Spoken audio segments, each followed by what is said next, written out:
हमारे पिछले अनुभाग में कुछ लोगों ने यह आपत्ति की थी कि उसमें हमने एपीजे अब्दुल कलाम को ज़कात फाउंडेशन का संस्थापक बता दिया था।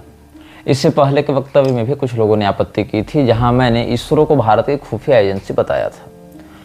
अब ये दोनों बातें स्लिप ऑफ टंग भी मानी जा सकती हैं, लेकिन ये स्लिप ऑफ टंग नहीं है। इस बात को मैंने बहुत सोच समझ कर कहा है। जो अंतरिक्ष एजेंसियां होती हैं उनका काम क्या होता है? आपको ऐसा लगता है कि वो अंतरिक्ष के विषय में शोध करने का काम, सैटेलाइट्स बनाने का काम, उनको लॉन्च करने का काम, अंतरिक्ष यात्रियों के प्रशिक्षण और यातायात का काम, ये सब देखती हैं। बात ऐसी है कि अंतरिक्ष जो है वो कोई ये कमरा नहीं है, कोई गुफा नहीं है जहाँ पर आप एक बार गए, शोध किए आ गए। वो अनंत ब्रह्मांड में असीमित संभावनाओं का क्षेत्र है। कौन सी बात किसको कब शोध में ज्ञात हो और उसका क्या प्रभाव उसके जीवन पर पड़े, इसका पूर्वानुमान नहीं लगाया जा सकता। तो जितनी अंतरिक्ष एजेंसियां जिस जिस देश में होती हैं वो न केवल अंतरिक्ष के विषय में जानना चाहती हैं, वैज्ञानिक रूप से शोध करती हैं, अपितु अंतरिक्ष में स्थित होकर अंतरिक्ष पर नियंत्रण करके वहां से पृथ्वी के शासन को चलाने के लिए प्रस्तुत होती हैं। यही कारण है कि अंतरिक्ष एजेंसियों का जो बहुत बड़ा बजट है वो जासूसी सैटेलाइट्स को बनाने में, उनके रखरखाव और सरकार को उनके माध्यम से डाटा देने में जाता है। कितने अंतरिक्ष यात्री तैयार हो रहे हैं, कितने वो जा रहे हैं, मैन्ड मिशंस कितने हो रहे हैं? बहुत कम। आप जो सुनते हैं कि 50 सैटेलाइट बनाकर लॉन्च कर दी गई, 100 सैटेलाइट लॉन्च कर दी गई, क्या ये सारी सैटेलाइट अंतरिक्ष के ही शोध में लग रही हैं? नहीं। अलग अलग देशों के मध्य जो संघर्ष चलता है उसमें जियोग्राफिकल डाटा के लिए, उसमें निगरानी करने के लिए, जासूसी करने के लिए, या बहुत प्रकार से मौसम को प्रभावित करने के लिए भी सैटेलाइट्स बनाई जाती हैं। और उन सैटेलाइट्स का रख रखाव, उनका निर्माण, उनका संचालन, उनसे उन जानकारियों को लेना, सरकार तक पहुंचाना, ये किसका काम है?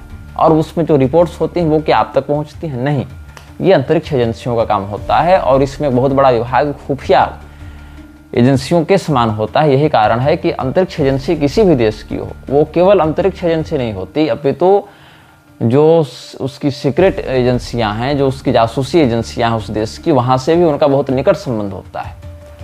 क्योंकि सारी सैटेलाइट्स के माध्यम से जो डेटा प्राप्त होगा युद्ध की स्थिति में, और उसका जो इनपुट डिफेंस को दिया जाएगा, वो सब सैटेलाइट से ही होना है। और सैटेलाइट के ही माध्यम से आज के वारफेयर्स अच्छे अच्छे देश जीत रहे हैं या हार रहे हैं। तो यही कारण है कि इंटरनेट, सैटेलाइट इत्यादि पर पूर्ण नियंत्रण करके अपने प्रभाव को और अधिक बढ़ाने का काम जो सरकारें करती हैं वो अंतरिक्ष एजेंसियों की इसी खुफिया विभाग के माध्यम से करती हैं, जिसकी बहुत अधिक जानकारी वहां काम कर रहे अन्य विभागीय वैज्ञानिकों को भी नहीं होती है। दूसरी बात रही अब्दुल कलाम की, तो सैयद जफर महमूद का नाम ज़कात फाउंडेशन के संस्थापक के रूप में लिया जाता है। लेकिन सैयद जफर महमूद को कितने लोग जानते हैं? एपीजे अब्दुल कलाम को कितने लोग जानते हैं? मैं बात मुसलमानों की नहीं कर रहा, मैं बात हिंदुओं की कर रहा हूँ। मुसलमान जो है वो गुमनाम हो चाहे बहुत प्रसिद्ध हो, उसका लक्ष्य तो वही है। उसका लक्ष्य तो कुरान के ही कई बातों का अनुसरण करके पूरे विश्व में इस्लाम के राज्य को स्थापित करना है। तो ऐसी स्थिति में जफर महमूद प्रसिद्ध हो चाहे एपीजे अब्दुल कलाम प्रसिद्ध हो, इस्लाम का काम तो उससे प्रभावित होना नहीं है उनके दृष्टिकोण से। लेकिन हिंदुओं के ऊपर व्यापक प्रभाव जब एपीजे अब्दुल कलाम जैसे लोगों का पड़ता है, तब हिंदुओं के इतने बड़े आचार्य, जो पुरी के शंकराचार्य हैं, जिनका इतना नाम है, दार्शनिक जगत के हस्ती माने जाते हैं, क्रांतिकारी के समान वक्तव्य देते हैं, वो भी यह कह बैठते हैं कि कुंभ में कलाम कोटि के मुसलमानों को आना चाहिए। जबकि ऐसे त्रिकालदर्शी महात्मा कलाम के जीवन के प्रत्यक्ष वास्तविकता से भी कदाचित अनभिज्ञ ही रह गए। तो जो एपीजे अब्दुल कलाम को हमने स्थापक बताया, उसके पीछे बहुत बड़ा कारण क्या है कि ज़कात फाउंडेशन चल तो पहले से रहा था, एपीजे अब्दुल कलाम की स्पॉन्सरशिप से भी पहले से चल रहा था, 7-8 साल 10 साल पहले से चल रहा था। लेकिन क्या वो उस पेस में था, क्या वो उस स्थिति में था कि उसको इतनी बड़ी फंडिंग मिले, उसका इतना क्रेडिटेबल नाम हो? नहीं। क्यों? सैयद जफर महमूद स्वयं में सिविल सर्वेंट रह चुका था। ये आईएएस था, बाद में रेवेन्यू सर्विस में इसको नियुक्ति मिली, इन्हीं लोगों की वेबसाइट के अनुसार इतनी बातें सार्वजनिक हैं। 1977 बैच का व्यक्ति है, पब्लिक एडमिनिस्ट्रेशन में इसने पीएचडी कर रखी है, ऐसा जगात फाउंडेशन का कहना है। जफर महमूद और एपीजे अब्दुल कलाम के कई चित्र सार्वजनिक रूप से प्राप्त होते हैं, लेकिन सिविल सर्विसेज में रहते हुए जफर ने यह अनुभव किया कि हम बाहर से तलवार से, बम गोले हथियार से जो जिहाद करेंगे वो बहुत जल्दी पकड़ में आ जाएगा। हमको अंदर से करना है, इस सिस्टम का हिस्सा बनकर इस सिस्टम पर कब्जा करना है। पूरे शरीर को नष्ट करने के लिए बाघ और भालू की जरूरत नहीं है सदैव। एक छोटा सा वायरस भी अगर शरीर में प्रविष्ट होकर पर्याप्त संक्रमण फैला देता है तो पूरा का पूरा शरीर वह अपने नियंत्रण में लेकर नष्ट कर देता है, उस शरीर को दुर्बल बना देता है, निर्बल बना देता है। तो जकात फाउंडेशन के माध्यम से इस व्यक्ति ने यही किया है। स्वयं सिविल सर्वेंट था तो उसका एक्सेस सरकार के सिस्टम में, उसका प्रभाव, वहां से वो क्या प्राप्त कर सकता है, कैसे अपनी कौम को बेनिफिट दे सकता है, उसकी समझ हो गई। पढ़ा लिखा तो था ही, दिमागदार व्यक्ति था। उसने एक ऐसा फाउंडेशन बनाया जो ऐसे हजारों लोगों को खड़ा करे, हजारों लोगों को खड़ा करके उस सिस्टम पर कब्जा करे। If you want to change the game, enter the game, play the game, rule the game. तो यही इसने किया। और हिंदुओं का क्या है? हिंदू तो आज भी भारत माता की जय बोलकर खुश है, सर्वधर्म समभाव में खुश है। तो हिंदुओं को तो अपनी ओर से ऐसी कोई तैयारी करनी नहीं है। एक हिंदू आईएएस जो भी सिविल सर्वेंट बन गया, हिंदू आईएएस आईपीएस आवश्यक नहीं, या अधिकांश मामलों में तो 100 में से 90 मामलों में तो अपने ही हिंदू समाज के साथ नहीं होता, अपितु अपने रुतबे पैसे का अकड़ दिखाता है। जबकि एक मुसलमान आईएएस ऐसा नहीं करता है, वो उस कौम को लेकर चलना चाहता है। कहीं न कहीं काफिरों के खिलाफ जो जिहाद की प्रवृत्ति है उसको और अच्छे तरीके से लागू करना चाहता है, एग्जीक्यूट करना चाहता है।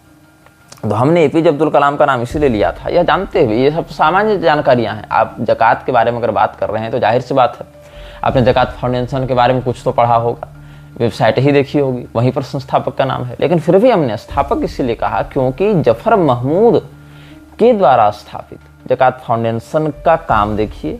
जब तक एपीजे अब्दुल कलाम की एंट्री, उसका प्रवेश इस फाउंडेशन के स्पॉन्सर के रूप में नहीं हुआ, और जब वो हो गया एक बार, तो न केवल अब्दुल कलाम बल्कि उसके आगे आने वाले प्रतिभा पाटिल आदि राष्ट्रपतियों ने भी जकात फाउंडेशन को monetary benefits and legal benefits बहुत मात्रा में दिया है। ये स्थापना होती है कि आप उसको वहां पहुंचाएं कि आप राष्ट्रपति रहें या न रहें, जो अगला राष्ट्रपति हिंदू भी बनेगा वो भी आपको मॉनेटरी बेनिफिट्स या कॉन्स्टिट्यूशनल बेनिफिट्स देगा। ये स्थापना होती है। जफर महमूद का नाम जो है वो ट्रेडमार्क बनाने में, ऑर्गेनाइजेशन की नींव डालने में हो सकता है, लेकिन बीज को जमीन पर रखने की अपेक्षा बीज को अंकुरित करके पानी इत्यादि देकर, खाद पानी देकर बड़ा वृक्ष बनाने वाला व्यक्ति विशेष परिश्रमी होता है। क्योंकि कई बार खेतों में तो हजार लोग भी बीजारोपण कर देते हैं, जो देखभाल करके उसको नरिशिंग करेगा वही तो संस्थापक होगा ना। तो हमारी दृष्टि में इसके वास्तविक संस्थापक तो अब्दुल कलाम ही है। जो जफर महमूद है वो एक वैचारिक बीज का रोपक हो सकता है, लेकिन उसका पोषक नहीं हो सकता, क्योंकि उसको कोई जानता नहीं। आप भी शायद नहीं जानते होंगे। अगर 1 लाख हिंदुओं को खड़ा करके कहा जाए तुम जफर महमूद को जानते हो, बहुत कम संभावना है कि लोग जानते होंगे। लेकिन अब्दुल कलाम को जानते हो तो हाँ जानते हैं। तो कहीं ना कहीं एक ट्रस्ट बिल्ट होता है कि अब्दुल कलाम अच्छा व्यक्ति है, अगर वो कुछ कर रहा है तो उससे देश का हित है। अब्दुल कलाम सब धर्म का सम्मान करने वाला व्यक्ति है। ये सब जो इमेज गढ़ी गई है ना, उस इमेज का लाभ जकात फाउंडेशन को मिलता रहा। तो हिंदुओं को क्या लगता है कि अगर अब्दुल कलाम किसी चीज में इन्वेस्ट कर रहा है, वो सपोर्ट कर रहा है, मतलब वो बहुत अच्छी चीज है, ह्यूमैनिटेरियन है, हमारे देश के हित में है। इसीलिए मैंने कहा कि स्थापक तो वही है जो जनता के मन में वह ट्रस्ट बिल्ड कर पाए। तो मैं जो कहता हूं इस मिलच्छराज श्रृंखला में विशेष करके उस एक पंक्ति के पीछे, मैं ये नहीं कहता कि स्लिप ऑफ टंग नहीं होता है, कई बार होता है, लेकिन इन मामलों में उस एक वक्तव्य या एक शब्द के पीछे कारण होता है। हमारी कुछ भावना और कुछ अनुभव उसमें निहित होते हैं। खैर, तो 22 सितंबर 2022 को वक्फ बोर्ड के प्रॉपर्टीज को लेकर एपीजे अब्दुल कलाम के साथ सैयद जफर महमूद की मीटिंग हुई है, जो जकात फाउंडेशन की वेबसाइट पर अपलोड भी है, चित्रादि भी हैं। अल्पसंख्यक मंत्रालय के फाइल्स को जकात फाउंडेशन इंस्पेक्ट कर रहा है। ये बात है। अब बताइए, हिंदुओं के जो धर्म गुरु हैं, क्या वो गृह मंत्रालय या अन्य जो भी संबंधित मंत्रालय हैं उनके पास जाकर हमारे जो मंदिर सरकार के नियंत्रण में अधिग्रहित कर लिए गए, कब्जा कर लिए गए, क्या उनकी रिपोर्ट पढ़ सकते हैं, मांग सकते हैं? बहुत लंबी प्रक्रिया है। अधिकांश धर्म गुरुओं को तो रुचि नहीं है, और जिनको रुचि है वो इस प्रकार के प्रभाव से युक्त नहीं है कि सरकार से वो सारी जानकारी ले सकें और उस पर बदलाव या कार्रवाई की मांग कर सकें या उसको लागू करवा सकें। लेकिन एक नॉन गवर्नमेंटल एनजीओ जो ऑर्गेनाइजेशन है ज़कात फाउंडेशन, वो अल्पसंख्यक मंत्रालय के साथ सीधे टाइप करके सारी फाइल निकालता है कि भारत में मुसलमानों को क्या मिल रहा है और क्या चाहिए, और आपके टैक्स के पैसे से सरकार उनका भरण पोषण करती है, पालन पोषण करती है।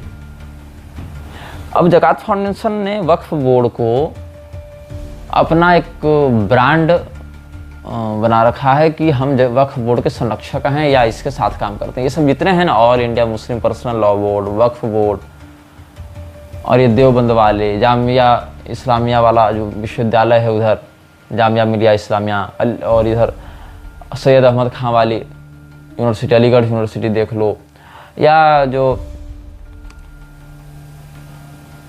ये इस प्रकार के एनजीओज होते हैं, ये सारे लोग, या अल्पसंख्यक मंत्रालय भी सरकारी स्तर पर, ये सारे लोग एक ही पक्ष में होते हैं। यहाँ कोई सरकार नहीं, गैर सरकारी नहीं, ये सब के सब एकमात्र इस्लाम के नीचे काम करते हैं। क्योंकि जैसा कि मैंने कई बार स्पष्ट किया है, a Muslim is a Muslim first, his occupation comes the second. वो खाता कैसे है, रहता कहाँ है, कमाता कैसे है, उसकी पहचान क्या है समाज में हिंदुओं के रूप में, वो भिन्न विषय। वो एक मुसलमान पहले है, चाहे किसी भी गद्दी पर बैठा रहे। जो हिंदू जज है उसके लिए यह कहना बहुत सरल है कि हम जज हैं तो हमारा कोई धर्म नहीं। एक मुसलमान जज कभी भी स्वयं को धर्म से, अपने कथित मजहब से परे नहीं बताएगा। वो पहले अपनी मजहबी पहचान को लेकर चलता है। यही कारण है, अभी आपने केबीसी इत्यादि में देखा होगा, आमिर खान जो इतना बड़ा राष्ट्रवादी होने का दावा करता है, सत्यमेव जयते जैसे क्रांतिकारी सीरियल का एंकर रहा है कथित रूप से, वो हिंदुओं के ऊपर आक्षेप अधिक करता है, मुसलमानों के ऊपर चुप रहता है। तुर्की जाकर वहाँ के राष्ट्राध्यक्षों से मिलता है, जबकि तुर्की ने समय समय पर भारत के साथ शत्रु राष्ट्र जैसा ही बर्ताव किया है, व्यवहार किया है। हिंदुओं के ऊपर जब आवाज़ उठाने की बात होती है तो मौन हो जाता है, यहाँ तक कि वंदे मातरम इत्यादि भी नहीं बोलता है। क्यों? क्योंकि झंडे को सलाम करना, देश का गुणगान करना शिर्क माना गया है इस्लाम में। और ये बात हमारे कथित न्यायाधीशों को और हमारे जो सेनाध्यक्ष हैं या जो राष्ट्राध्यक्ष हैं उनको कभी समझ में नहीं आएगी, क्योंकि उनकी बुद्धि उस स्तर पर है ही नहीं। आप पढ़ लिख कर जज बन गए, आप पढ़ लिख कर प्रधानमंत्री या बिना पढ़े भी जनाधार के बल पर या सेटिंग के बल पर बन गए, या सेनाध्यक्ष के रूप में आपकी नियुक्ति हो गई, इससे आवश्यक नहीं कि इस्लाम के प्रति भी आपकी समझ विकसित हो गई। अपितु आप अपनी जो गुडविल छवि है कि हम तो एकोमोडेट करते हैं सबको, हम तो समावेशी स्वभाव के हैं, और इसमें कह दिया जाता है गंगा जमुनी तहजीब, तो भारत तो सबों का घर है, भारत तो सबको समाविष्ट कर लेता है। ये चाशनी हिंदुओं को केवल चटाई जाती है, क्योंकि भारत सबको अपने अंदर समाविष्ट इसीलिए कर रहा है क्योंकि यहाँ इन्हीं लोग जैसे मूर्ख हिंदू भरे पड़े हैं, जो न हिंदू धर्म के विषय में ज्ञान रखते हैं, न इस्लाम के विषय में ज्ञान रखते हैं। रिलीजन फॉर्म में लिखने के लिए हिंदू हैं, लेकिन उनको हिंदू धर्म के विषय में भी नहीं पता है, तो इस्लाम के विषय में कहाँ से पता होगा। तो इसीलिए कह देते हैं भारत की प्रवृत्ति समावेशी रही है। भारत की प्रवृत्ति अगर समावेशी होती तो आज पूरा भारत इस्लामी राष्ट्र बन चुका होता। भारत की प्रवृत्ति सदैव से संघर्ष करने की रही है, धर्म का झंडा उठाकर अधर्म के विरुद्ध लड़ने की रही है। आज जो लोग युद्ध न होने के फायदे बता रहे हैं ना, 7-8 दिन 10 दिन पहले वही लोग युद्ध होने के फायदे बता रहे थे, और जो आज युद्ध न होने के जो फायदे गिना रहे हैं, कुछ वैसी ही बातें महाभारत युद्ध से पहले अर्जुन जी ने भी कही थी। एक और ये लोग कहते हैं कि गीता में लिखा है ऐसा वैसा, और गीता कभी पढ़े नहीं, ऊपर से गीता में जो लिखा है उस पर चलना भी नहीं है। युद्ध करने के लिए गीता का नाम ले लेना है इन लोगों को, और युद्ध विराम के फायदे भी बताने हैं, और वही तर्क देने हैं जो कभी न कभी किसी न किसी अंश में अर्जुन भी देते थे। श्रेयो भोक्तुम भक्षमपि लोके यद राज्य सुख लोभेन हन्तुम स्वजन मुद्यता, ये सब बातें। तो जो ज़कात फाउंडेशन है उसको पैसा कहाँ से आता है? टेरर फंडिंग जम के होती है, विदेशों से खूब पैसा आता है, अरब कंट्रीज भर भर टोकरी पैसा उछलते हैं। भारत के मुसलमान भी जो ज़कात देते हैं उसका एक बड़ा हिस्सा इसी फाउंडेशन को जाता है। और जो हमने आपको बताया था कि भारत में केवल या अन्य जहाँ भी इस्लाम का आक्रमण होता है वहाँ केवल मारने की बात नहीं होती है, उसको तड़पाने की बात भी होती है। जजिया कर लगाया जाता है कि तुम अपने देवी देवताओं की पूजा तब कर सकते हो जब तुम इतनी बड़ी मात्रा में धन हमको दो। और आपको बताऊं, जजिया केवल मुसलमान नहीं वसूलते, इस्कॉन भी वसूलता है हिंदुओं से। जी हाँ, आपको ये जानकर आश्चर्य होगा कि हिंदुओं को अपने देवी देवताओं की पूजा करने के लिए इस्कॉन को जजिया देना पड़ता है। ये बात कैसे सिद्ध होगी? प्रभुपाद के चिट्ठी से सिद्ध होगी। प्रभुपाद की 3 चिट्ठियां हम सार्वजनिक कर रहे हैं, उनमें कई बातों का आप ध्यान से सुनेंगे, पढ़ेंगे, समझेंगे तो आपको पता चलेगा कि प्रभुपाद इस्लामी जजिया से कितना अधिक प्रभावित था और हिंदुओं के ऊपर कैसे वो इस्लामी जजिया को थोपता था। एक चिट्ठी है जो प्रभुपाद ने 1974 को लिखी थी, 31 दिसंबर 1974 को इसने लिखी थी। कहाँ से लिखी थी? हरे कृष्णा लैंड, गांधी ग्राम, जुहू, बॉम्बे से लिखी थी।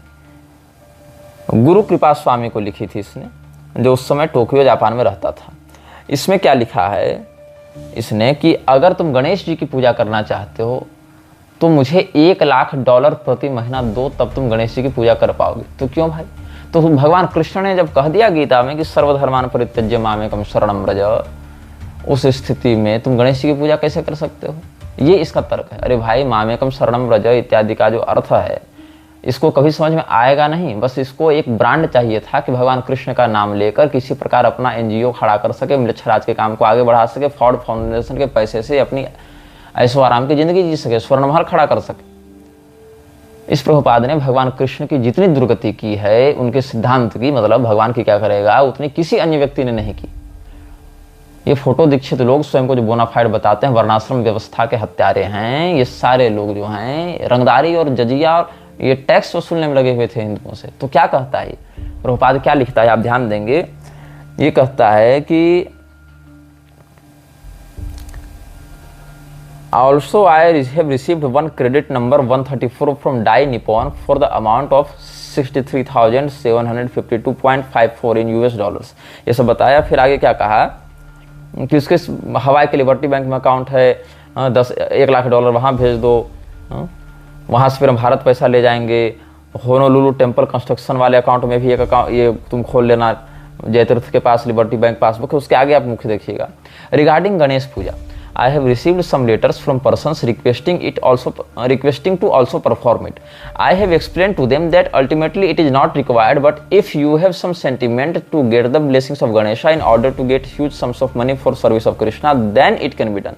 But privately, मतलब गणेश पूजा आप नहीं कर सकते अगर इस्कॉन के आप अनुयायी हैं। ऐसे तो आप अगर इस्कॉन के अनुयायी हैं नहीं तो आपको ये लोग मानेंगे ही नहीं कि आप हिंदू हैं, या मतलब हिंदू तो खैर ये खुद को भी नहीं मानते, मतलब आप अच्छे व्यक्ति हैं, आप सनातनी, ऐसा नहीं मानेंगे। हाँ, आप कह दें भगवान Krishna is Christ, Christ is Krishna, तो बहुत अच्छी बात है। आप कह दें कि पैगंबर मोहम्मद बहुत बड़े भगवान के भक्त अवतारी पुरुष थे, महापुरुष थे, उनके जैसा मानवतावादी तो कोई हुआ नहीं, वो तो परम वैष्णवाचार्य थे, तो ये बहुत जल्दी प्रसन्न हो जाएंगे। यदि आप क्रिसमस मनाने लगेंगे तो बहुत जल्दी प्रसन्न हो जाएंगे इस्कॉन वाले। गणेश चतुर्थी करने के लिए परमिशन लेनी है, लेकिन क्रिसमस मनाने के लिए परमिशन नहीं लेनी है इन लोगों को। मतलब अगर कोई व्यक्ति इस्कॉन से जुड़ा है और उसको क्रिसमस मनानी है तो खुलेआम मना सकता है, लेकिन अगर गणेश पूजा करनी है तो नहीं कर सकता है, क्योंकि भगवान कृष्ण ने मना किया है। और गणेश पूजा करनी है तो क्या कीजिएगा, पब्लिकली नहीं कर सकते आप, आपको प्राइवेटली करनी है, वो भी इन लोगों को $1,00,000 जजिया कर देने के बाद। तो क्या लिखता है $1,00,000, रुपया नहीं, डॉलर, और एक बार नहीं, मंथली। क्या लिखता है ये अपनी चिट्ठी में?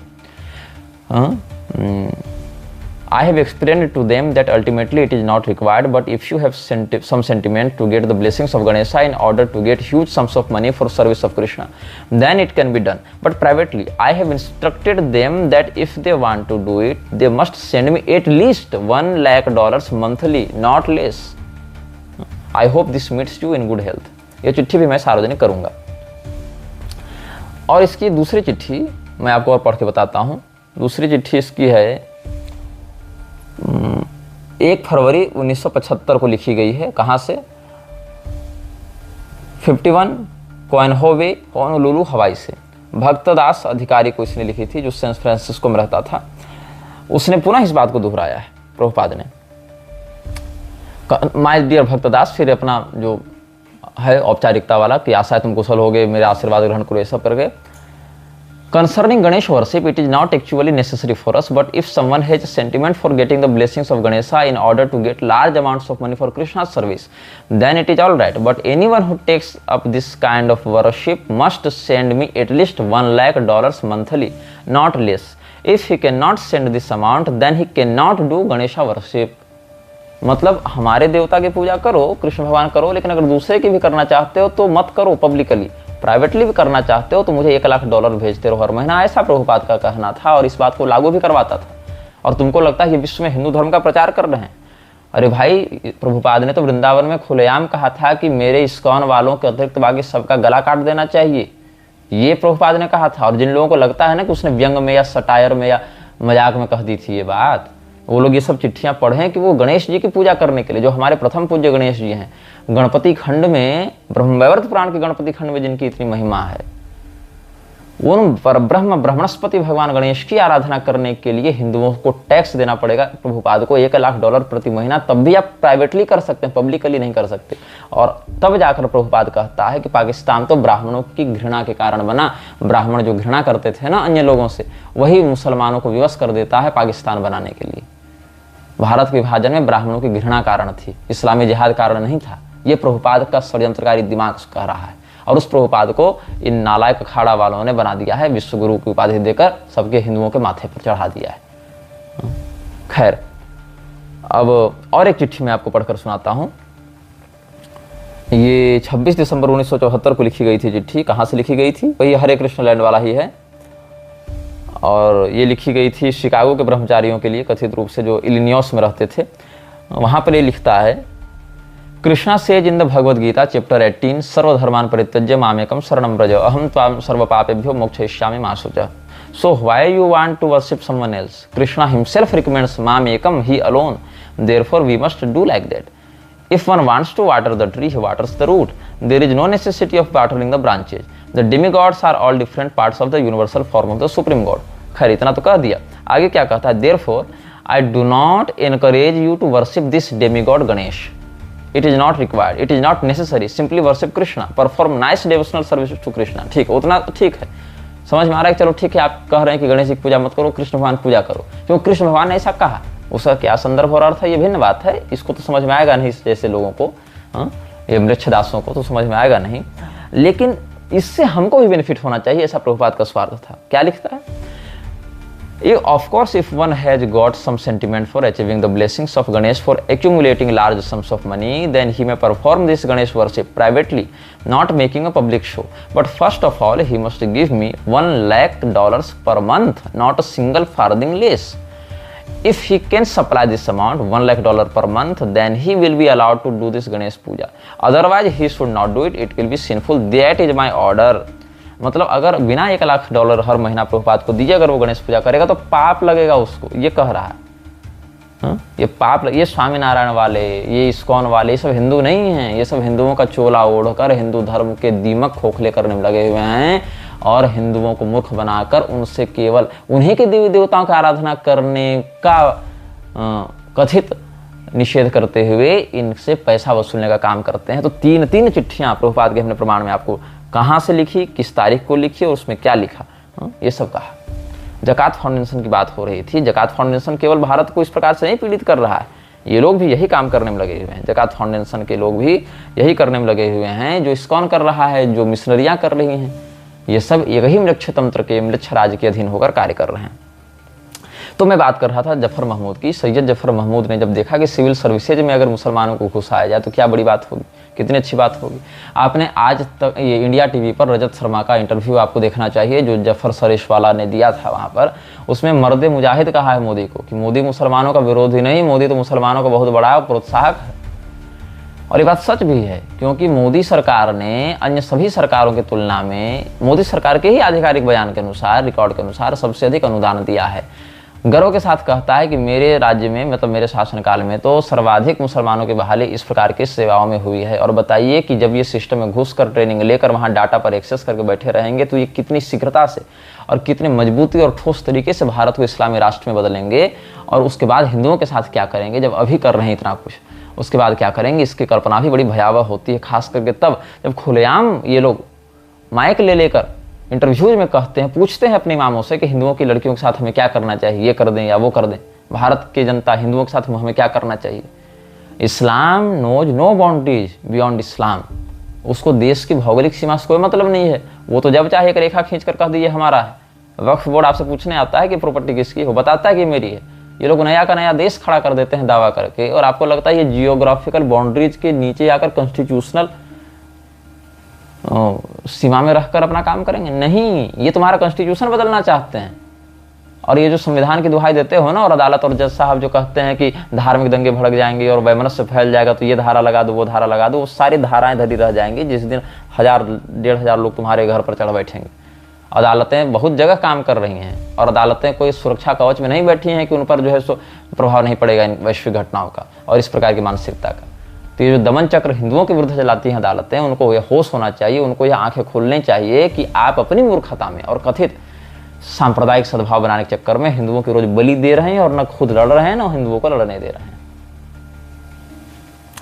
तो जफर महमूद का जो ज़कात फाउंडेशन है, जिसको मैं अब्दुल कलाम के ही द्वारा प्रधानता से स्थापित समझता हूं, क्योंकि उसी व्यक्ति के ब्रांड के कारण ये इतना ज़्यादा एग्रेसिवली आगे काम करने लगा। उसने 2019 के फरवरी में कॉन्फ्रेंस किया था, उसकी वेबसाइट पर आप ये सब देख सकते हैं। तो उसने क्या कहा कि भारत में मुसलमानों को प्रोपोर्शनल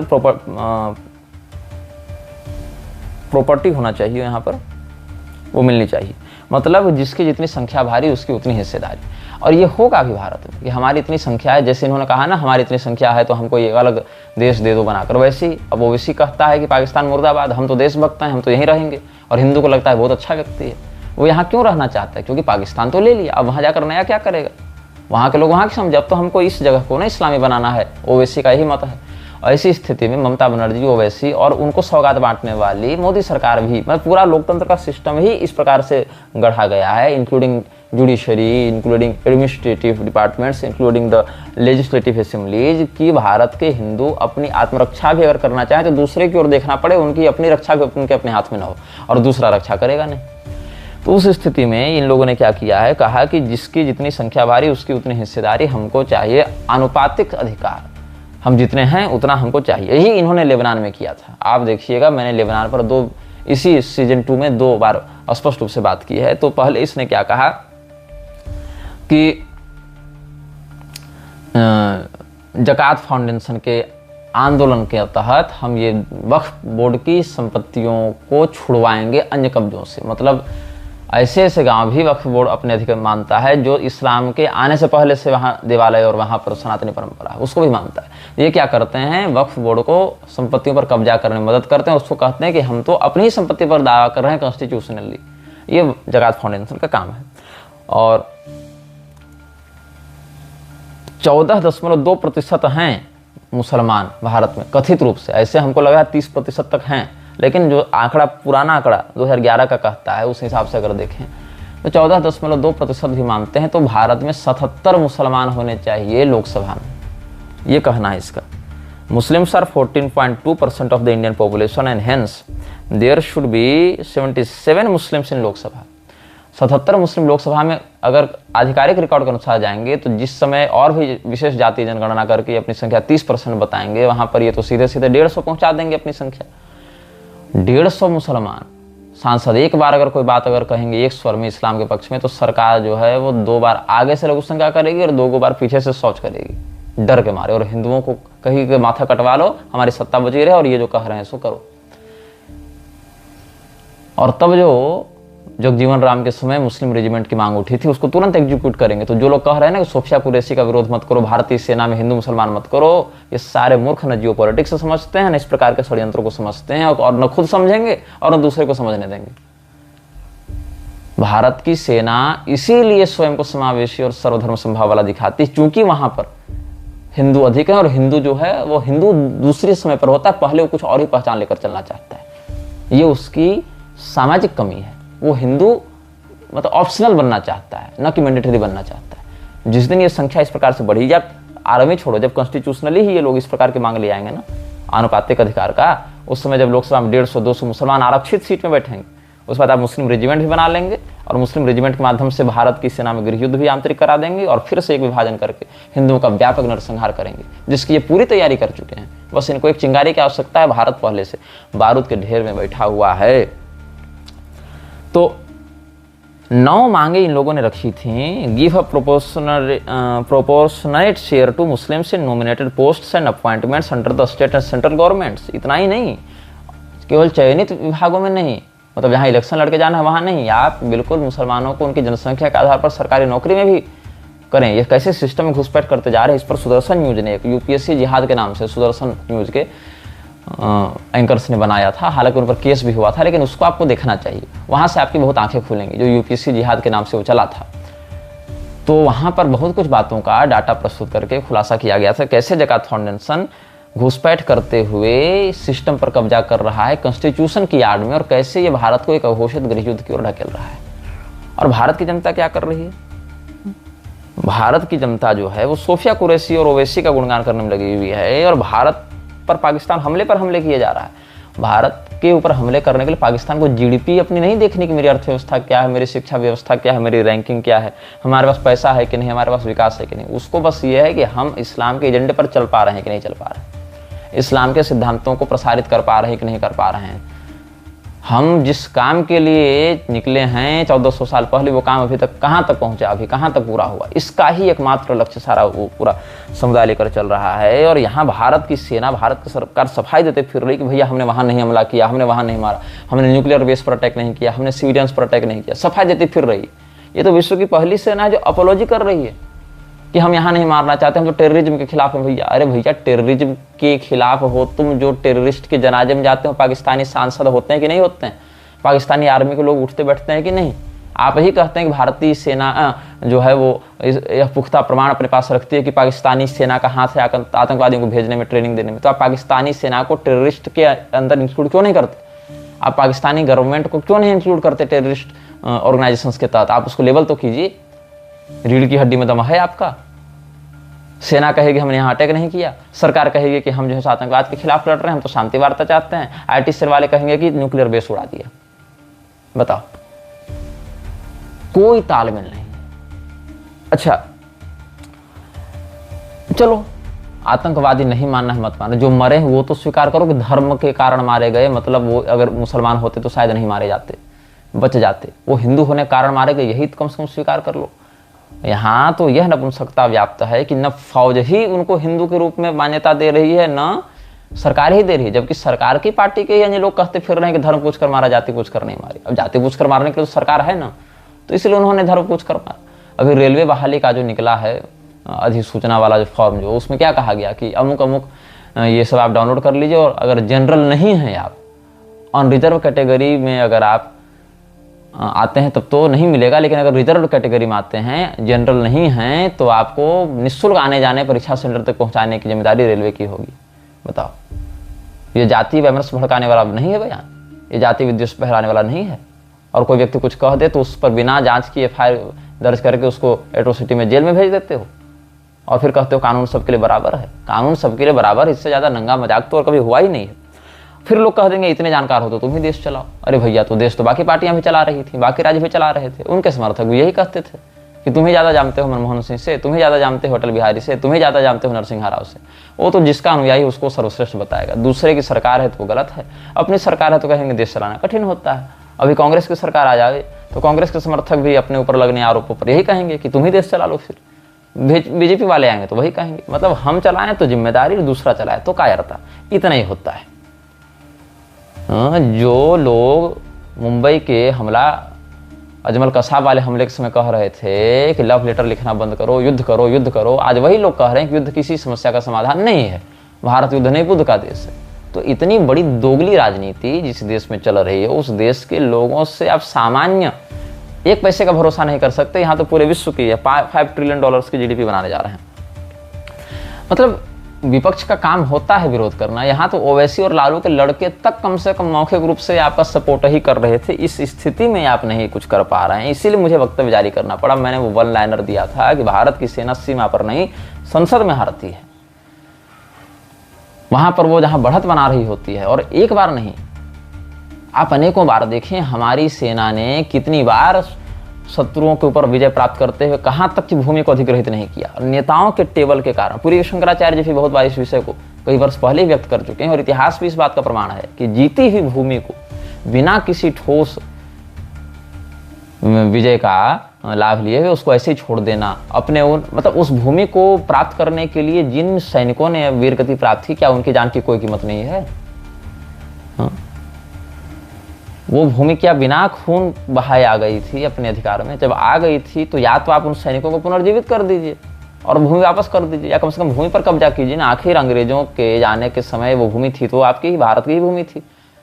वो तो जिहादियों ने कब्जा करके अलग करवा दिया था। तो जब आपके सैनिक वीरगति को प्राप्त हो ही चुके हैं, आपकी जनता के टैक्स के पैसे से वो युद्ध लड़ा ही जा चुका है, तो जो जीत लिए उसको तो कम से कम अपने पास रखिए। वो भी नहीं हो पाए पिछली सरकारों से, और आज की सरकार भी उसी नीति पर चल रही है। तो ये स्थिति में अगर देश रहेगा तो देश की आर्मी आप इतनी बड़ी कर लें, कितने भी मिसाइल आप बना लें, कितना भी आप इनोवेशंस कर लें डिफेंस सेक्टर में, आपको कोई लाभ नहीं होने जा रहा है। हमला पहले होगा, फिर बैठक होगी, उसके बाद कह दिया मीडिया के माध्यम से कि सेना को खुली छूट दे दी गई है। जब खुली छूट दे दी गई तो बार बार जो है सो ये कर दिया वो कर दिया, अपोलॉजी क्यों, नॉन एक्सलेटिंग क्यों? उसके बाद फिर मीडिया तो अलग ही अतिशयोक्ति में रहेगी कि हम तो अब पूरे विश्व पर हम ही कब्जा कर लेंगे, वर्ल्ड वार शुरू हो गया, हमने यहाँ कब्जा कर लिया, वहाँ कब्जा कर लिया। फिर फौज सफाई देती फिरेगी, ऐसा नहीं किया वैसा नहीं किया, और फिर लास्ट में यही होता है कि अगली बार क्या तब देखेंगे। क्यों? पुलवामा वाला अटैक जब आप वोट मांग रहे थे, पुलवामा वाले अटैक के समय, उरी के समय, पठानकोट के समय, उसी समय कह देते ना कि अगली बार करोगे तो नहीं छोड़ेंगे, और कहा भी था कई मामलों में। और पहलगांव के समय भी यही कहा अगली बार करेंगे तो छोड़ेंगे नहीं, और अगली बार भी जब करेंगे ये लोग ना, इस्लामी आतंकवादी जब ऐसा करेंगे तब भी आप कुछ करेंगे नहीं। फिर आप थोड़े दिन सीज फायर, ये स्ट्राइक और फिर सीज फायर का नाटक करेंगे और कहेंगे अब की बार छोड़ दे रहा हूँ, अगली बार करोगे तो छोड़ेंगे नहीं।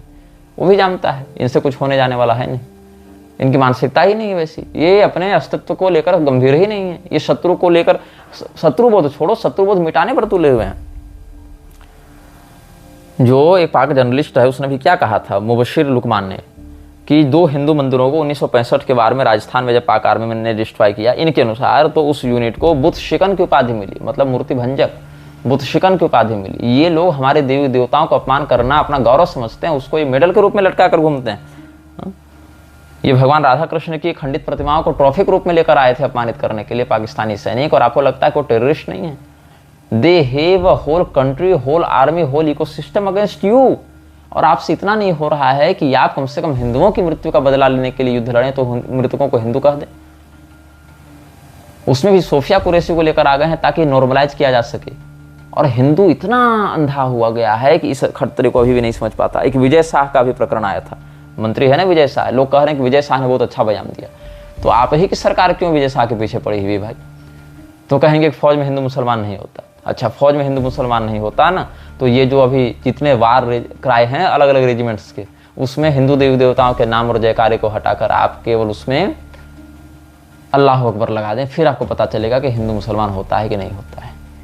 ये जो एक्स मुस्लिम्स बने घूम रहे हैं उनके बारे में भी बहुत लोग पूछ रहे थे। एक्स मुस्लिम हिंदुओं के सपोर्ट में नहीं है, वो क्रिश्चियंस का एक खड़ा किया गया एक ट्रेंड है जिसमें इस्लाम को छोड़कर क्रिश्चियन बनाने की बात है, वो भी हिंदुओं के पक्ष में नहीं है।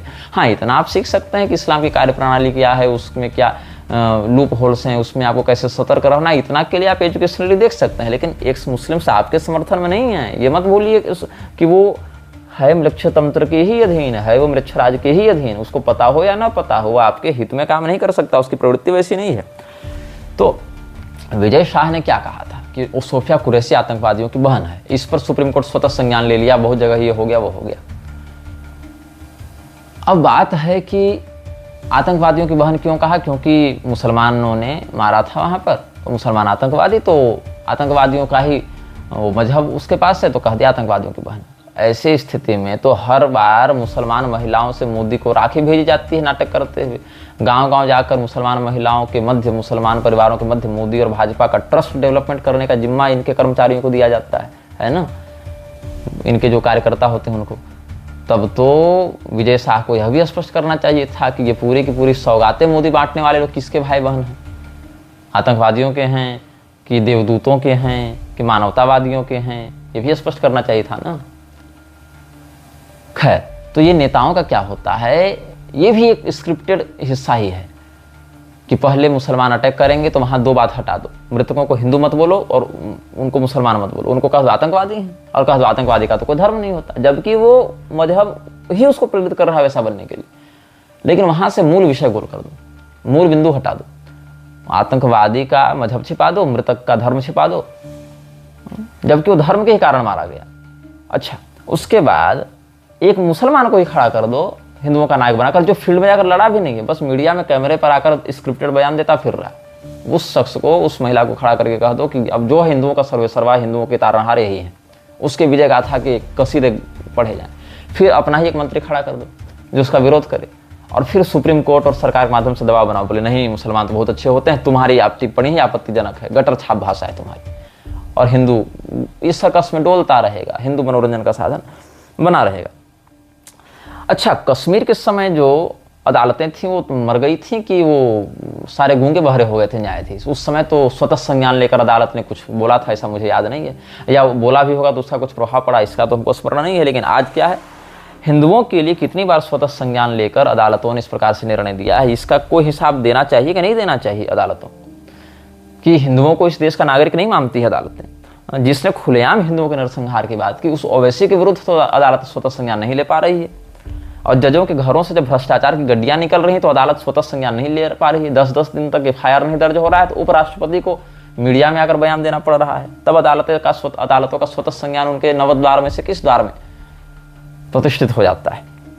और नूपुर शर्मा प्रकरण में इन जजों की छाती में फिर दूध उतर जाता है, और ओवैसी के समय ये कुछ नहीं बोल पाते, जो 15 मिनट में हिंदुओं को मारने काटने जेनोसाइडल स्टेटमेंट्स तो जो देता फिरता है, वहां अदालतें मौन हो जाती है, वहां तो कुछ कर ही नहीं पाती। FIR केस मुकदमा वो सब अलग बात है, लेकिन जितनी आक्रामकता से हिंदुओं के विरुद्ध तीखी टिप्पणियां करती हैं ये अदालतें, क्या मुसलमानों के विरुद्ध ऐसे करने की औकात है? औकात, ये जो सर्वेसर्वा बने घूमते हैं, इनकी औकात है? अच्छा बताओ, शाहीन बाग का क्या बिगाड़ लिया अदालत ने जी? मैं तो ये कहता हूं कि जो अदालतें यह कहती हैं कि हमारा कोई धर्म नहीं होता, वही अदालतें ये भी कहती हैं कि आतंकवादियों का कोई धर्म नहीं होता। कहीं आप ही तो उनके पक्षधर नहीं हैं? और हैं क्यों नहीं, आप भी आतंकवादियों के पक्षधर हैं, ऐसा ही मैं मानूंगा, क्योंकि आधी रात को हिंदू जनता के लिए तो कोर्ट खुला है, इससे मेरी जानकारी में नहीं है, लेकिन आतंकवादियों के लिए तो आपने आधी रात को अदालतें खोल रखी थी, भरसक प्रयास किया उनको बचाने का। तो अपने ही भ्रष्टाचारी जज पर आप FIR करने की औकात नहीं रख पा रहे ठीक से, क्योंकि उसको भी पता है कि आप कितने दूध के धुले हैं, वो भी आपकी पोल खोलेगा ना। ऐसी स्थिति में या तो अदालतें अपनी हरकतें सुधारें या कम से कम चुप रहना सीखें, क्योंकि फिर जनता एक समय जब चुप कराने पर आएगी तो आपको शरण के लिए कहीं कोई स्थान नहीं मिलेगा। कुरान की आयतें इनको वैमनस्य बढ़ाने वाली नहीं लगती, हिंदुओं के सामूहिक नरसंहार के लिए उकसाने वाली नहीं लगती। तो ऐसे अल्प बुद्धि वाले लोगों के ऊपर हिंदू समाज का भविष्य, इनके निर्णयों पर हिंदू समाज का अस्तित्व अगर छोड़ दिया जाए तो कितना घातक परिणाम होगा, इसको कोई भी व्यक्ति समझ सकता है। जो धर्महीन व्यक्ति है, जो किसी प्रकार के धर्म बोध से युक्त ही नहीं, वो धर्म और अधर्म के मध्य जब भेद ही नहीं समझेगा तो धर्म की सुरक्षा उससे कैसे करवाई जा सकती है। सुप्रीम कोर्ट का एक बयान, एक मामला भी सामने आया था ना, वो बहुत वायरल हो रहा है, मैं जरा पढ़कर बताता हूँ कि मामला बिहार के मुजफ्फरपुर जिले के में जमीन के एक विवाद से जुड़ा हुआ है।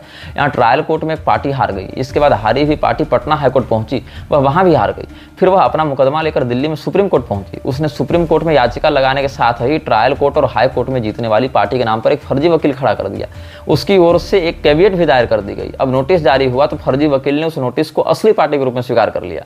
अगली ही सुनवाई पर जीती हुई फर्जी पार्टी के फर्जी वकील ने हारी हुई पार्टी को लेकर कह दिया कि हमारे बीच समझौता हो गया है।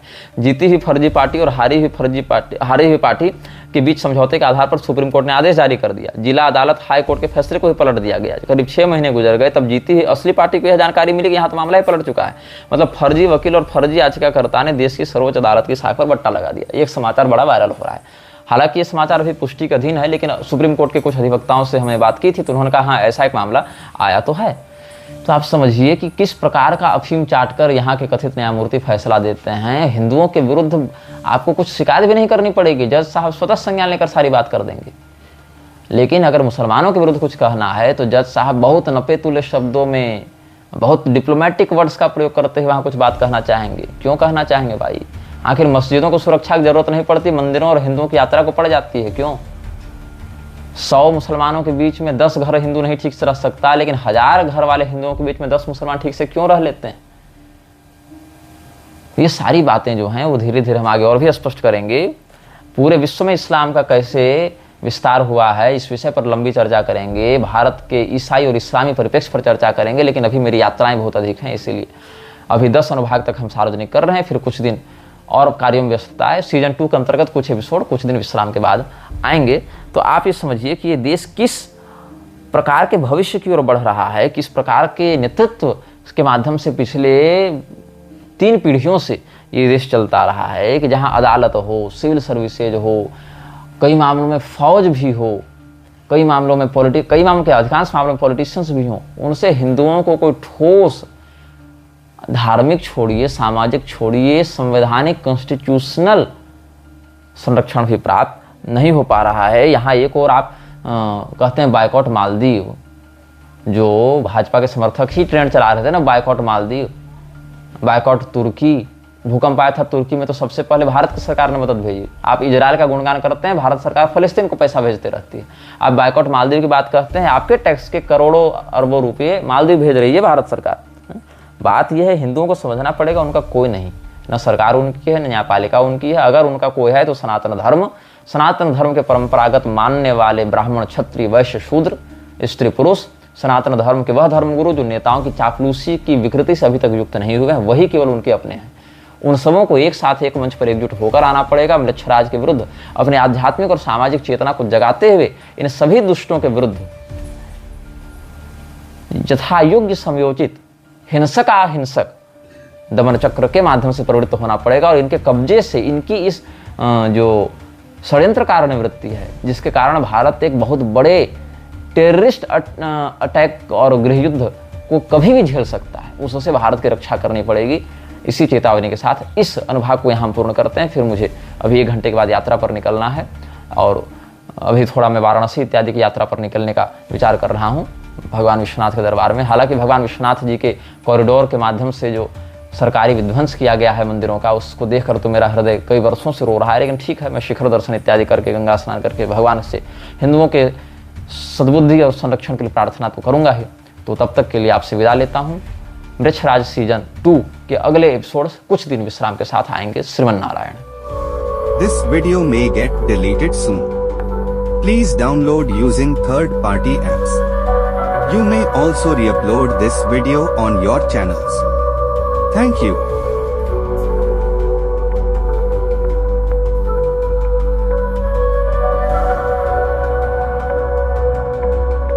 यह वीडियो जल्द ही हटा दिया जा सकता है। कृपया थर्ड पार्टी ऐप्स का उपयोग करके डाउनलोड करें। आप इस वीडियो को अपने चैनल पर फिर से अपलोड भी कर सकते हैं।